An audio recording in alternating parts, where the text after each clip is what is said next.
Widows by Margaret Atwood. Dear Stevie, thank you for your letter. I hope your health remains good. It seems we must now begin a letter this way with a Victorian tip of the hat to physical well-being. It's become a social prerequisite, as leaving calling cards once was. And we must end by saying, keep safe. What a ridiculous concept. There is no safe. At any moment, the fragile thread by which we dangle may break, and we may plummet into the unknown. Safe, the word, ought to be outlawed. It gives people false ideas. Sorry, I'm becoming cranky about language, a thing you don't do unless you're past a certain age. For youngsters, things were always called what they are called right now, but for oldsters, not. We notice the gaps, the chasms, and the jokes of former decades have ceased to be jokes, while new jokes have arisen, jokes that are not always understood by us. Joking happens less frequently in the puritanical moment we are passing through. Not that I wish to sound judgmental, but a few laughs are still permitted, it seems. Though each generation's catchphrases die on the vine as a matter of course. What did 23 skidoo mean? I said it as a child, but it was old even then and conveyed nothing to me, except as part of a skipping rhyme. A sinister skipping rhyme, now that I think of it. A number of robbers have broken into a lady's house. Grown-up women were called ladies then, and are giving orders to her, such as turning around and touching the ground. No good would come of this. There were 23 of the robbers and only one of her, but skidoo was this lady's exit line, so maybe she ran away. What fun we used to make of death. Halloween was a chance to put on a sheet and pretend to be a ghost, or to fill a bowl with peeled grapes, blindfold our little friends, and guide their hands to the bowl. Eyeballs, we would say, in sepulchral tones. Ew, was the expected reply.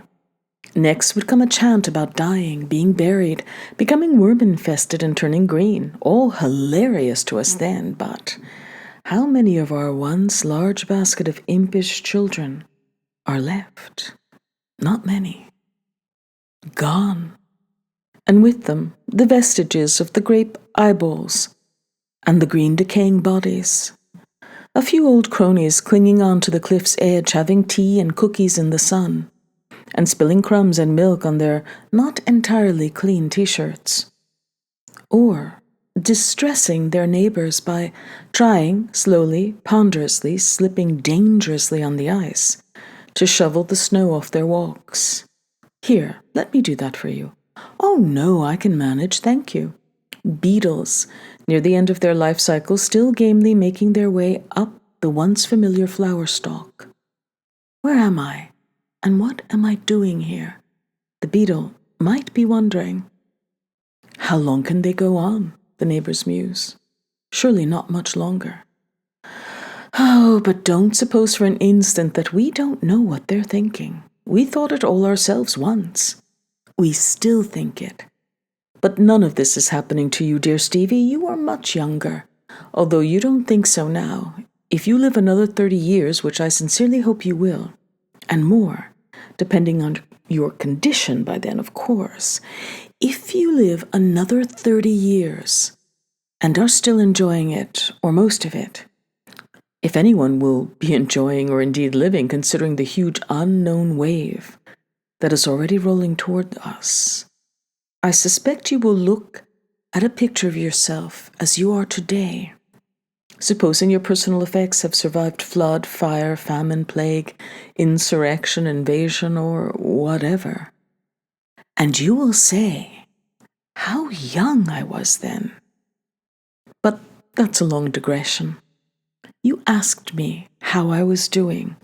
Another social pleasantry. No one wants an honest answer to that one. What you mean is, how am I managing to cope now that Tig has died? Am I lonely? Am I suffering? Is the house too empty? Am I checking all the boxes of the prescribed grieving process?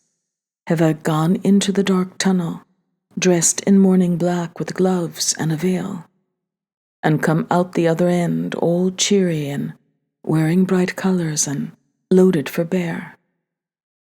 No, because it's not a tunnel. There isn't any other end. Time has ceased to be linear, with life events and memories in a chronological row like beads on a string. It's the strangest feeling or experience or rearrangement. I'm not sure I can explain it to you.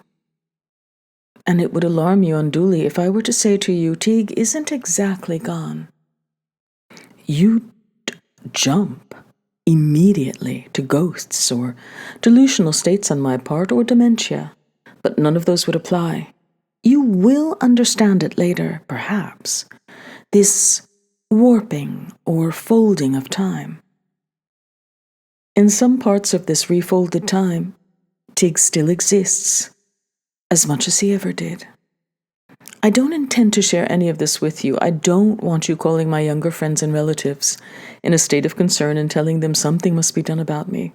You are always a well-meaning busybody. I don't fault you for it. You have a kind heart. You are filled to the brim with good intentions, but I don't want any casseroles or oblique probing questions or visits from professionals or nieces talking me into buying an assisted care condo. And no, I do not wish to go on a cruise. Meanwhile, I'm hanging out with a clutch of other widows. Some of them are widowers. We have not yet got around to a gender-neutral term for those who have lost their life partners. Maybe TWHLTLP will appear shortly, but it hasn't yet. Some are women who have lost women or men who have lost men, but mostly they are women who have lost men. More fragile than we'd thought, those men. That much has made itself clear. What do we talk about? The curious folding nature of time, the phenomenon I have just described to you, that has been experienced by all of us, the quirks and preferences of the lost ones, what they would have said or are indeed still saying on any given occasion. The death scenes. We are a little obsessive about those. We share them. We revisit them. We edit them, arranging them to make them perhaps more tolerable. Which dwindling was the worst? Was it better to have witnessed a lingering fade-out with pain but with lots of time to say goodbye? Or, on the other hand, was a sudden stroke or heart failure preferable? Easier for him, harder for you? I could tell this was it. I left the room for 5 minutes and he was gone. We knew it was coming. 10 years? That must have been terrible. The tidying up. There's a lot of that. So much accumulates year after year. Then there's a mini explosion and all the items that have been gathered together. The letters, the books, the passports, the photos, the favorite things kept in drawers and boxes or on shelves. All of this is strewn in the wake of departing rocket or comet or wave of energy or silent breath. And the widows must sweep and sort and donate and bequeath and discard. Pieces of a soul, scattered here and there. The widows are thoroughly engaged by this task and are being driven crazy by it in equal measure. We phone one another, all in a hand-wringing dither, and say, "What am I possibly supposed to do with..." fill in the blank. We offer lots of suggestions, none of which solves the central problem. We talk about our regrets too, or some of them. If only I had known, if only he had said, if only I had asked, I should have been more... fill in the blank. If only we had... fill in the blank. There are a lot of blanks. We're bad luck, of course, we widows. We know it. Awkward silences occur around us. People tiptoe. Should we be invited to dinner? Or will we cast a poll? We certainly try not to cast polls. Polls are unpleasant.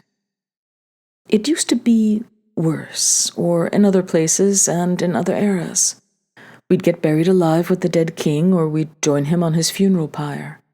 If we escaped sharing his death, we'd have to wear black or else white forever. We had the evil eye. Black widow spiders, venomous enough to kill, were named after us. People crossed themselves and spat to avoid contamination by us. Or, if we were not decrepit, if we still had some blood left in us, we'd be merry widows, off the leash, looking for a little unbridled sexual action. An older man actually hinted at this to me at a party. We do still go to parties. We paint our toenails red, though we put shoes on our feet so no one will see our flashy toes. We know this toe enhancement is absurd, but we do it anyway. A tiny dead-end pleasure. I'd just met the man. No sooner were the introductions over than he gave the ghost of a leer and said, "So, are you dating?" Meant as a joke, though possibly not. Widows are thought to be wealthy and also susceptible. I answered a little sternly, "I'm a widow. Tig just died." "So, are you hunting?" It was a form of geriatric flirting on his part, I believe. People of our age can flirt like that without it being seriously inappropriate because both parties know nothing will come of it. Or more precisely, nothing can come of it. Flirtation Village. That's where we live. If I'd had an old-fashioned fan, I would have tapped him with it archly, as in some grotesque restoration comedy. "Oh, you're so naughty." I could not have said, "Don't be silly, Tig is still here." Instant gossip would have resulted. "She's turned the corner into bonkers land." "Well, she was always a little odd." And the like. So, we keep such notions to ourselves, we widows. Needless to say, dear Stevie, I will not be sending you this letter. You are on the other side of the river.